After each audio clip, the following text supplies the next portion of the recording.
আমরান হাসমি হাসমি হাসমি সুন্দরী পাড়ার রসমালাই। আজকে আমরা দাওয়াত খাইতে আসছি আমার পিসির বাড়িতে। এটা হচ্ছে কলা তরকারি, শুকরের মাংস দিয়ে আলু। আজকে প্রায় দীর্ঘ 1 বছর পরে জামাই বেড়াতে এসেছে তার শ্বশুর বাড়ি। জামাইয়ের আগমনে তার খাতিরদারিতে কোনো অংশে কমতি রাখা যাবে না, তাই শ্বশুরবাড়ির পাশাপাশি তাদের আত্মীয়রাও কিন্তু খাতিরদারিতে কোনো অংশে কমতি রাখছে না। এটা হচ্ছে জামাই আদর। এতক্ষণ ধরে আমি যার কথা বলছি এটা কিন্তু আমার জামাইয়ের কথা না, এটা হচ্ছে আমার মেজদি এবং তার জামাইয়ের কথা বলছিলাম। সাথে তাদের বাবুটাও ছিল, আমার আদরের ভাগ্নেটাও ছিল। সে কবে ডেলিভারির সময় আর নামকরণের সময় তাকে কোলে নিয়েছিলাম, সে থেকে আর নেওয়া হয়নি।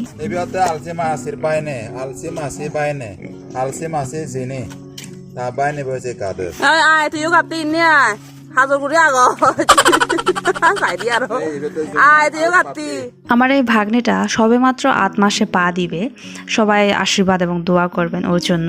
সকালের দিকে সবকিছু গুজগাছ করার পরে আমরা এখন বেরিয়েছি আমাদের পিসির বাসায় নিমন্ত্রণ খাওয়ার জন্য। যেহেতু ওদের জামাই বাড়িতে বেড়াতে এসেছে, সেজন্য একটু আদর আপ্যায়ন করা তো জরুরি। তাদের সাথে আমরাও বোনাস হিসেবে যাচ্ছি, মানে একটা কিনলে 2টা ফ্রি আর কি। এটা হচ্ছে আমাদের গ্রামের পরিবেশ। বিশেষ করে গ্রামে আসলে এইরকম দৃশ্য দেখা যায়। আর আমাদের পাহাড়ি অঞ্চলগুলোর কথা নাই বা বললাম, কারণ এই সময়ে পাহাড়ি এলাকাগুলো হচ্ছে খুবই খুবই সুন্দর হয়। আর এই সময়ের গ্রামে গঞ্জে পথে ঘাটে সব কিছু আপনি যেখানে চোখ মেলে তাকাবেন সেদিকে দেখবেন সজীবতায় ভরপুর হয়ে উঠেছে। এই ধরনের পরিবেশ যদি সাথে থাকে তাহলে আপনি মনটাও ভালো হয়ে যায়। আমাদের বাসা থেকে পিসিদের বাসাটা একটু হালকা দূরত্বে ছিল, তো সেক্ষেত্রে আপনারা একটু আগে দেখেছেন আমরা কিভাবে উঁচু নিচু টিলা পেরিয়ে তারপরে ঝিরি পেরিয়ে এখানে পৌঁছালাম। তবে এই মাটির ঘরটা কিন্তু আমাদের পিসিদের বাসা না, এটা হচ্ছে আরেকটা পিসির বাসা। ডিজাইনটা খুবই সুন্দর লেগেছে আমার কাছে, এই জন্য একটু ভিডিওর মধ্যে ক্যাপচার করলাম। ওই যে দেখতে পাচ্ছেন আমার পিসির বাসা। অনেকক্ষণ হেঁটে আসার পরে আমরা ফাইনালি পৌঁছে গেলাম। মেজদির ফ্যামিলিটাকে আমরা আগে পাঠিয়ে দিয়েছিলাম, যেহেতু সাথে বাচ্চা ছিল। আবার এই গরমের মধ্যে হেঁটে আসা আসলে খুবই টাফ একটা বিষয়, সেজন্য ওরা আগে চলে এসেছে। এখন আমি ভিতরে যাব এবং ভিতরের পরিবেশটা কীরকম দেখাবো। এই বাচ্চাটা হচ্ছে আমার দাদার ছেলে, আমার পিসির নাতি। আর এই যে এটা হচ্ছে আমার ভাই, আমার ছোট ভাই। আমার ভাই, তার জন্য একটা পাত্রী খুবই দরকার। সবাই একটু পাত্রীর খোঁজ পেলে আমাকে বলবেন। আর এই হচ্ছে আমাদের জামাই, মানে রাঙ্গামাটির ছেলে যখন দিঘিনালার জামাই। হ্যালো, 안녕하세요। হ্যালো। আর এই পাশে হচ্ছে আমাদের মহিলা টিম জড়ো হয়ে আছে। এখানে আমার বড়দি থেকে শুরু করে মেজদি, ছোট বোন সবাই রয়েছে। এটা হচ্ছে আমার পিসিতো বোনের ছেলে আর একটা আদরের ভাগ্নে। এখন আমাদের রাঙ্গামাটির পোলা দিঘিনালার জামাই। আসুন জাহাপনা, বসুন, আসন গ্রহণ করুন। আজকে আমরা দাওয়াত খাইতে আসছি আমার পিসির বাড়িতে। এটা হচ্ছে কলা তরকারি, শুকরের মাংস দিয়ে আলু, আর হচ্ছে মুরগি দিয়ে কাঁঠালের বিচি। এটা কি বলে, শিমুল আলু শাক, শিমুল আলু শাক, আর মুরগির হাত পা। এই তো এখানে আছে ভাত, আর হচ্ছে মরিচ বস্তা। আমাদের দিঘিনালার জামাই। অবশেষে আমরা কিছুক্ষণ রেস্ট নেওয়ার পরে খেতে বসবো। আর এখানে খাবারের আইটেমগুলো কিন্তু অনেক বেশি স্বাদের এবং লোভনীয় ছিল। বিশেষ করে যে শাকটা আছে, আমি শিমুল আলু শাকটা আর মরিচ ভর্তাটা আমার খুবই ফেভারিট একটা আইটেম।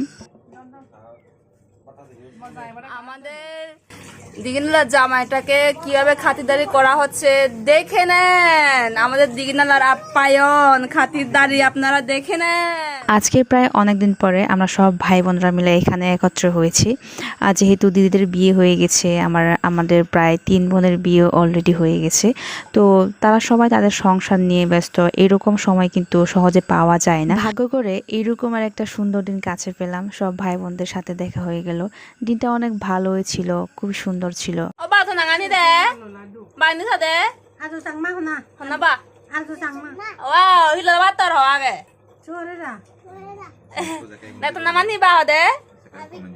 অভিজ্ঞ তাতে হিল হরবার তরকারিগুলো কেমন হয়েছে বলো? পিসির হাতের রান্না, নাম বুঝি রান্নি। হেলাচোত মিলার রসমালাই চুদুরি পাড়ার রসমালাই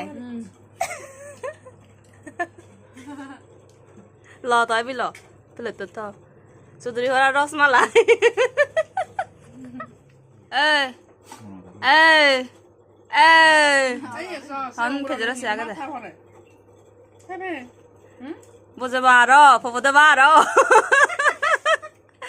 বুঝে বারো ফোদে বারো হাদেও সুংনে খাওয়ার সময় দিদির বাবুটা কান্না করা শুরু করে দিয়েছিল, তাকে আর কন্ট্রোলে রাখা যাচ্ছিল না। এজন্যে বাবুটাকে বাধ্য হয়ে কোলে বসিয়ে মানে পুরা সময়টা খেতে হলো। এই হচ্ছে আমাদের মায়েদের গল্প, যে খাবার যে একটু শান্তিতে খাবো এটাও সুযোগ নেই। খাওয়ার পরে এরপর আমি কিচেনে গিয়ে কাঠবিড়ালের মতো হচ্ছে আম খাওয়া শুরু করলাম। আমটার নামটা ছিল হচ্ছে ব্যানানা ম্যাঙ্গো। এতই মিষ্টি ছিল যে কাঁচাও খাওয়া যাচ্ছিল, আর না জানি পাকা হলে কিরকম হবে। পাকা হলে তো আরো বেশি স্বাদের হবে। এই প্রথমবার ব্যানানা ম্যাঙ্গো খাওয়া হচ্ছে আমার।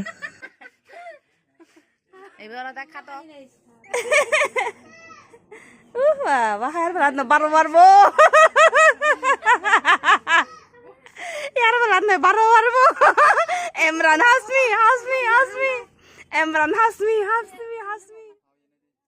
খাওয়া শেষ করলাম, এরপরে অনেকক্ষণ ধরে গল্পও করলাম। এইবারে বিদায়ের পর্ব, পিসিদের কাছ থেকে বিদায় নিলাম। এরপর আবার রওনা দিলাম নিজেদের বাড়িতে যাওয়ার জন্য। আবার মাঝপথে এরা নাকি ফটো সেশন করবে, তারপর যা হয় আর কি, ছবি তোলা, ইচ্ছে মতো ছবি তুললো। বাবা ছেলে মা ছেলে, শুধুমাত্র আমি বাদে বাকিরা সবাই ছবি তুললো। ইন্দি ইন্দি কুলু পাপা পাপা পাপা পাপা। আমাদের ফটো সেশন শেষ হয়ে গেল, আবার হাঁটা শুরু করলাম।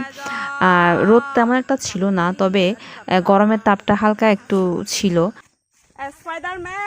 এই কয়েকদিনে বৃষ্টি তো হয়ে গেল, কিন্তু গরমের তীব্রতা এখনো কমেনি। গ্রামে বলেন শহরে বলেন সবখানে হচ্ছে গরমের তাপমাত্রা এখনো রয়েই গেছে। মনরুদ নিমন্ত্রণ হানা হেলে ওহি ন হেলে ওহি ঠান্ডা।